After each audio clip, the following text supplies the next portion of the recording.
ಇವತ್ತು ರಾಹುಲ್ ಗಾಂಧಿಯವರು ಚುನಾವಣೆಯಲ್ಲಿ ನಡೆದಿರ್ತಕ್ಕಂಥ ಆಕ್ರಮಣಗಳ ಬಗ್ಗೆ ಇವತ್ತು ಧ್ವನಿ ಇವತ್ತೇ ಅಲ್ಲ ಭಾಳ ದಿವಸದಲ್ಲೂ ಕೂಡ ಎತ್ತಾ ಇದ್ದಾರೆ. 2014ರಲ್ಲಿ BJP ಸರ್ಕಾರ ಬಂದಿದ್ದೇ ಆಕ್ರಮಗಳಿಂದ.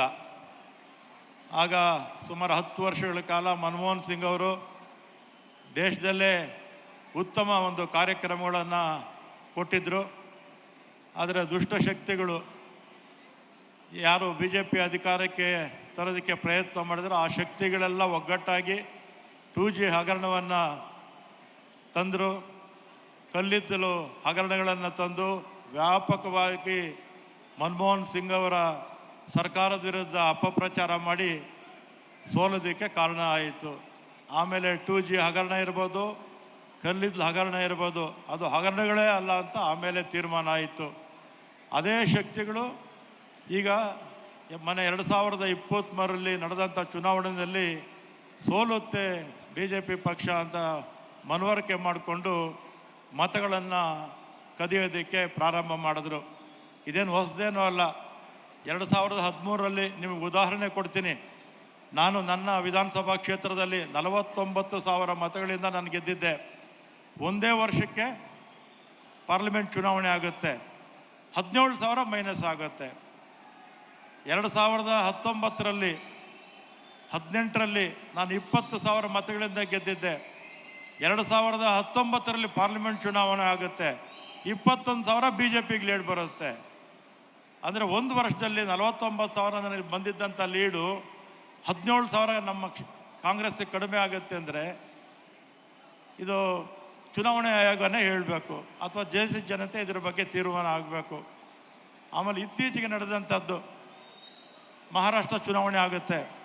ನಮ್ಮ ಕಾಂಗ್ರೆಸ್ಸು, ಶಿವಸೇನೆ, ನಮ್ಮ ಅಲಿಯನ್ಸ್ ಪಾರ್ಟಿಗಳು, ಶರದ್ ಪವಾರ್ ಅವರ ಪಕ್ಷ ಒಟ್ಟು 48 ಸ್ಥಾನದಲ್ಲಿ 30 ಸ್ಥಾನ ಗೆಲ್ಲುತ್ತೆ. BJP ಅಲಿಯನ್ಸ್ ಗೆದ್ದಿದ್ದು ಕೇವಲ 18 ಸ್ಥಾನ. ಆದರೆ ನಮಗೆ 30 ಸ್ಥಾನ ನಾವು ಗೆಲ್ತೀವಿ, ಅವರು 18 ಗೆಲ್ತಾರೆ.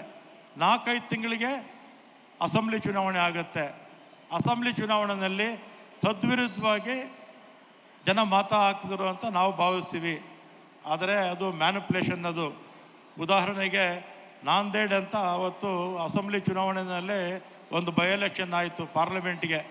ಅಲ್ಲಿ ಯಾರೋ ಒಬ್ಬರು ತೀರೋಗಿದ್ದರು ಅಥವಾ ರಾಜೀನಾಮೆ ಕೊಟ್ಟಿದ್ದರು, ಬೈ ಎಲೆಕ್ಷನ್ ಆಯಿತು. ಆ ನಾಂದೇಡ್ ಪಾರ್ಲಿಮೆಂಟ್ ಬೈ ಎಲೆಕ್ಷನ್ನಲ್ಲಿ 2 ಲಕ್ಷ ಮತಗಳಿಂದ ನಮ್ಮ ಕಾಂಗ್ರೆಸ್ ಅಭ್ಯರ್ಥಿ ಗೆಲ್ತಾರೆ. ಆವತ್ತೇ ಚುನಾವಣೆ, ಅದೇ ಮತದಾರ. ಅಸೆಂಬ್ಲಿನಲ್ಲಿ 7 ಸೀಟ್ ಇರುತ್ತೆ. ಆ ಪಾರ್ಲಿಮೆಂಟ್ ಕ್ಷೇತ್ರದಲ್ಲಿ 7 ಅಸೆಂಬ್ಲಿ ಸೀಟ್ ಇರುತ್ತೆ. 7ಕ್ಕೆ 7 ಕಾಂಗ್ರೆಸ್ ಅಭ್ಯರ್ಥಿಗಳು, ಅಲಿಯನ್ಸ್ ಅಭ್ಯರ್ಥಿಗಳು ಸೋಲ್ತಾರೆ. ಪಾರ್ಲಿಮೆಂಟ್ ಅಭ್ಯರ್ಥಿ, ಕಾಂಗ್ರೆಸ್ ಅಭ್ಯರ್ಥಿ 2 ಲಕ್ಷ ಮತಗಳಿಂದ ಗೆಲ್ತಾರೆ. 7 ಜನ ಕಾಂಗ್ರೆಸ್ಸು ಮತ್ತು ಮಿತ್ರ ಪಕ್ಷಗಳು ಅಸೆಂಬ್ಲಿನಲ್ಲಿ ಆವತ್ತೇ ಚುನಾವಣೆ ಆಗಿದ್ದು ಅದೇ ಮತದಾರ 7ಕ್ಕೆ 7 ಸೋಲ್ತಾರೆ. ಇದು ನೇರವಾಗಿ ಅಲ್ಲಿ ಆಕ್ರಮಗಳು ನಡೆದಿರ್ತಕ್ಕಂಥದ್ದು ಕಣ್ಣಿಗೆ ಕಾಣಿಸೋ ಆಗಿದೆ ಅಂಥೇಳಿ ಹಿಂದೆ ಶೇಷನ್ ಇದ್ದರು. ಸಾಕಷ್ಟು ಸುಧಾರಣೆಗಳನ್ನು ನಮ್ಮ ದೇಶದಲ್ಲಿ ಅವರು ರಿಫಾರ್ಮ್ಸ್ ಎಲ್ಲ ತಂದಿದ್ದರು. ಮತ್ತು ಖರ್ಚು ವೆಚ್ಚಗಳು ಕೂಡ ಸಾಕಷ್ಟು ಕಡಿಮೆ ಆಗಿತ್ತು. ಅವಾಗ ಬೇಕಾದಷ್ಟು ಆಫೀಸ್ಗಳು ಮಾಡ್ತಿದ್ವಿ ಚುನಾವಣೆಗಳಲ್ಲಿ. ಆಮೇಲೆ ಬಂಟಿಂಗ್ಸ್ ಇರ್ಬೋದು, ಬ್ಯಾನರ್ ಇರ್ಬೋದು, ಅದನ್ನೆಲ್ಲ ಕೂಡ ಸಂಪೂರ್ಣವಾಗಿ ನಿಷೇಧ ಮಾಡಿದ್ರು.